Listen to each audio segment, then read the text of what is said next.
Welcome to Blizzard Fire. We hope this video helps fire up your solution. You start by picking the strongest photo set and a song segment that complements mood and pacing. Once selected, import the image, and your audio into an editor that shows a timeline.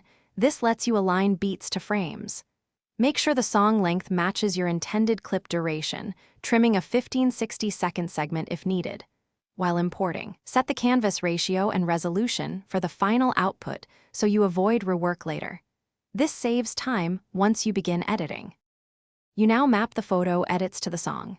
First, mark beats or waveform peaks as anchor points.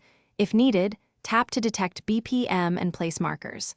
Once markers are set, create photo keyframes for scale, position, and opacity synced to those points so movement matches rhythm.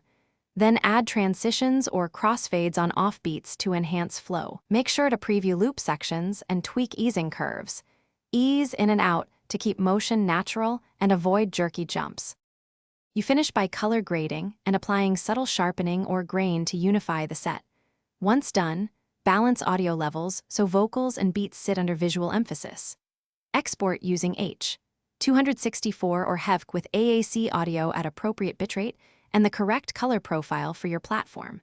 If timing drifts after export, relink the original audio or render a lossless WAV and re-import to prevent compression drift. If transitions stutter, increase frame rate or pre-render.